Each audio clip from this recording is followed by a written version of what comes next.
Hello दोस्तों, स्वागत है आपका अपने चैनल अंसारी जॉब में। आज के लेटेस्ट जॉब में हम बात करेंगे एयरफोर्स परमानेंट रैली भर्ती 2024 के बारे में। तो रैली के जरिए ये भर्ती हो रही है दोस्तों। और देखिए यहाँ पे रैली में जाओ और वायुसेना में जॉब पाओ। तो रैली में आपको जाने से पहले क्या करना होगा ये सब हम जानेंगे कंप्लीट डिटेल्स में। तो जानने के लिए वीडियो को आप अंत तक ज़रूर देखिएगा। तो चलिए दोस्तों, वीडियो की हम शुरुआत करते हैं और सबसे पहले रैली के डिटेल्स के बारे में देख लीजिए दोस्तों। यहाँ पे ग्रुप वाई यानी कि मेडिकल असिस्टेंट रैली का डेट देखिए 28 मार्च 2024 से 31 मार्च 2024 के बीच में होगा। एक्टिविटी देखिए क्या होगा। सबसे पहले आपका फिजिकल फिटनेस टेस्ट होगा, उसके बाद आपको रिटन टेस्ट होगा, उसके बाद एडपेटेबिलिटी टेस्ट होगा, उसके बाद आपका मेडिकल अपॉइंटमेंट्स होगा।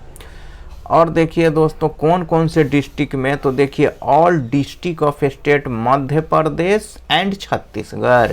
तो दो स्टेट में ये रैली अभी होने जा रही है, मध्य प्रदेश और छत्तीसगढ़ में।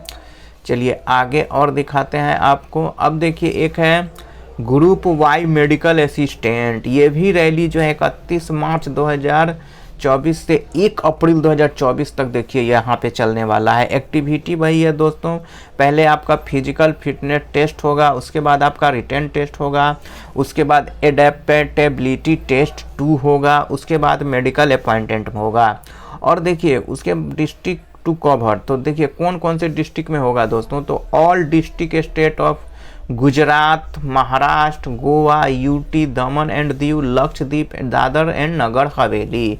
तो इन डिस्ट्रिक्ट में होगा और इन स्टेट के डिस्ट्रिक्ट्स में होगा। इन राज्यों के जिलों में, इन राज्यों के सभी जिलों में देखिए दोस्तों यहाँ पे ऑल द डिस्ट्रिक्ट्स बताया गया है। किसमें, तो Gujarat, Maharashtra, Goa, UT, Daman and Diu, Lakshadweep, Dadar and Nagar Haveli के सभी जिलों में ये रैली आयोजित की जाएगी। अब देखिए इसके लिए आपसे क्वालिफिकेशन क्या मांगा गया है। तो देखिए दोस्तों इसके लिए कैंडिडेट शुड हैव पास 10+2 यानी कि intermediate equivalent examination with PCB and English from educational board listed COBSE member with a minimum 50% marks in aggregate with minimum 50% marks in English. तो देखिए 50% मार्क्स आपका सभी में होना चाहिए। और साथ ही दोस्तों अगर एक सब्जेक्ट इंग्लिश है तो इंग्लिश में आपको 50% का मार्क्स होना चाहिए। और आपका देखिए साइंस से आप होने चाहिए। और आपका जो सब्जेक्ट होना चाहिए वो देखिए physics, chemistry, biology and English आपका उसमें सब्जेक्ट होना चाहिए 10+2 में। या देखिए दोस्तों अगर ये डिग्री आपके पास नहीं है तो should have pass 2 year vocational course with non vocational subject. देखिए जैसे physics, chemistry, biology, English from an educational board listed COBSE member with minimum 50% इंग्रेज 50% mark in English. तो वही दोस्तों अगर आपके पास इंटर नहीं है तो आपके पास वोकेशनल कोर्स होना चाहिए। और देखिए नॉन वोकेशनल सब्जेक्ट के रूप में आपके पास physics, chemistry, biology and English होना चाहिए उस सब्जेक्ट में। अब चलिए दोस्तों आपको दिखाते हैं कि अगर वो नहीं है तो ये तो और क्या डिग्री कही गई है। तो candidate with diploma BSc in pharmacy, candidate should have passed intermediate 10+2 equivalent with physics, chemistry, biology with English minimum 50% marks aggregate and 50% marks in English. Addition diploma BSc pharmacy with minimum 50% marks in ग्रेज। वही दोस्तों आपको diploma होना चाहिए BSc pharmacy में और उसमें भी 50% का मार्क्स होना चाहिए और आपका फिजिक्स, केमिस्ट्री, बायो होना चाहिए। तो ये है दोस्तों। और देखिए नोट में एक बात कही गई है कि education boards listed council of board of school examination website as the member shall only be permitted. तो COBSE का जो वेबसाइट है उसके मेंबर के द्वारा परमिटेड होना चाहिए। अब देखिए दोस्तों नोट 2 में क्या कहा गया है कि नोट 2 में कहा जा रहा है कि exact aggregate % of marks before decimal written in the marksheet of the 10+2 intermediate equivalent diploma BSc pharmacy और calculate as per the rules of the concept education board cell only be considered. For example 49.99% should be taken as 49.9 and not to be rounded off to 50%। तो देखिए दोस्तों यहाँ पे आपका 50% अगर कहा गया है तो अगर आपका ऐसे है तो ये नहीं लिया जाएगा, अगर ये है तो भी नहीं लिया जाएगा।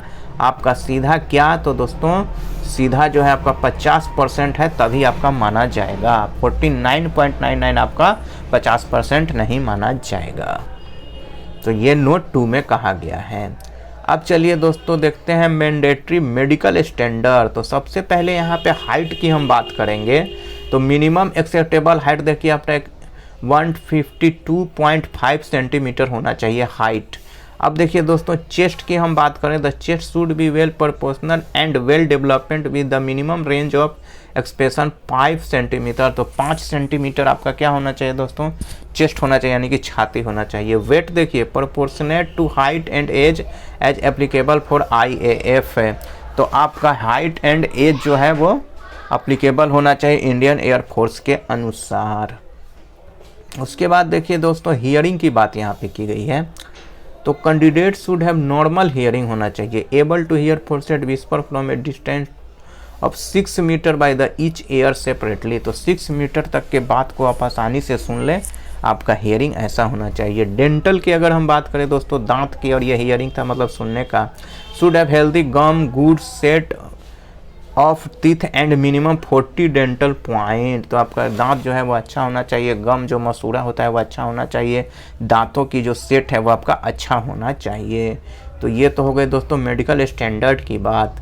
अब चलते हैं, देख लीजिए यहाँ पे डॉक्यूमेंट्स लिस्ट के लिए कि कौन कौन सा डॉक्यूमेंट्स दोस्तों आपको लेके जाना है इस रैली में। तो देखिए सबसे पहले आपके पास HP पेंसिल होना चाहिए, eraser, sharpener, glue stick, stapler and blue ball pen होना चाहिए, ब्लू या ब्लैक बॉल पेन होना चाहिए। उसके बाद देखिए दोस्तों आपके पास 10 अनअटेस्टेड पासपोर्ट साइज रिसेंट फोटोग्राफ्स, यानी कि 10 आपके पास फ़ोटो होना चाहिए रिसेंटली आपके पास, उस पर अटेस्टेड आपको नहीं करना है, ऐसे ही रखना है।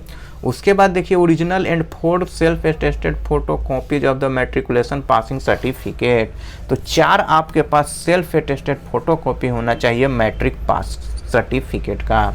उसी तरह देखिए यहाँ पे original and 4 self attested photo copies of 10+2 intermediate equivalent passing certificate का भी आपका वैसा ही होना चाहिए। 4 आपके पास सेल्फ अटेस्टेड कॉपी होना चाहिए और 1 ओरिजिनल होना चाहिए। उसी तरह दोस्तों यहाँ भी कहा गया है कि BSc या डिप्लोमा का अगर आपका सर्टिफिकेट है तो वह वैसा ही होना चाहिए। उसके बाद देखिए यहाँ पे original and 4 self attested photo copy of domicile certificate. तो आपका जो निवास प्रमाण पत्र है उसका भी ओरिजिनल होना चाहिए और साथ ही 4 आपका 4 सेल्फ अटेस्टेड कॉपी, यानी कि 4 आपका सेल्फ अटेस्टेड कॉपी होना चाहिए। सेल्फ अटेस्टेड का मतलब होता है हस्ताक्षर किया हुआ। और देखिए उसके बाद अगर आप NOC किए हैं, नहीं सॉरी हाँ NOC देखिए दोस्तों नॉट ओनली फॉर एक सर्विस मैन। तो NOC होना चाहिए अगर आप एक सर्विस मैन हैं और अब अगर जा रहे हैं रैली में तो आपको NOC होना चाहिए। Consent form for physical fitness test and medical test, और एक फॉर्म होना चाहिए फिजिकल फिटनेस टेस्ट का जहां आप चेक कराते हैं, उसका एक फॉर्म आपके पास होना चाहिए। तो ये होना चाहिए दोस्तों ये है डॉक्यूमेंट्स जो आपको रैली के समय लेके जाना है। रैली में जा रहे हैं तो ये सारी बातें आपको जानना होगा और ये सारे जो डॉक्यूमेंट्स है वो आपको लेके जाना होगा। अब चलिए यहाँ पे हम देख लेते हैं फिटनेस को। फिजिकल फिटनेस टेस्ट जो होगा वो क्या होगा दोस्तों। तो देखिए इसमें कहा जा रहा है कि 1.6 kilometer run to be completed within 7 minute. तो 7 मिनट में जो है 1.6 किलोमीटर आपको क्या है दौड़ पूरा करना है। For candidate up to age of 21 years, अगर 21 ईयर्स के आप हैं तो आपको 7 मिनट में, अगर आप 21 ईयर्स से ज़्यादा के हैं दोस्तों तो देखिए आपको क्या है 7.5 मिनट में ये पूरा करना है। और देखिए for candidate above 21 year age and holding diploma in addition candidate will have to complete 10 pushup. आप देखिए 10 पुशअप भी आपको यहाँ पे लगाना है और उसके बाद देखिए 10 सीटअप भी लगाना है। उसके बाद 20 squat within the stipulate time to qualify in the physical fitness test. तो टाइम के अंदर आपको पुशअप लगाना है, स्टीपअप्स लगाना है और स्क्वेट्स लगाना है। स्क्वेट्स वो लोग समझ जाएंगे जो एयरफोर्स या जो भी आर्मी की तैयारी करते हैं, फोर्स की तैयारी करते हैं, वो लोग स्क्वेट्स का मतलब समझते हैं। अब देखिए यहाँ पे क्या कहा जा रहा है कि नोट में the candidate are required to bring their sport shoes and short track pant. तो आपको क्या है, आपको अपना स्पोर्ट का जूता और जो पैंट होता है वो लेके जाना है दोस्तों। वहाँ पे जूता और पैंट आपको नहीं दिया जाएगा, आप अपना लेके जाइएगा। तो दोस्तों अगर ये वीडियो आपको अच्छा लगा है तो इस वीडियो को आप लाइक ज़रूर कर दीजिएगा और साथ ही अपने दोस्तों में भी शेयर कीजिएगा। और कल भी आप ऐसे ही अगर लेटेस्ट जॉब का वीडियो अपने मोबाइल में देखना चाहते हैं तो हमारे चैनल को सब्सक्राइब करके बेल आइकन के ऑल पे क्लिक करना मत भूलिएगा। तो मिलते हैं कल एक लेटेस्ट जॉब के साथ। जय हिंद।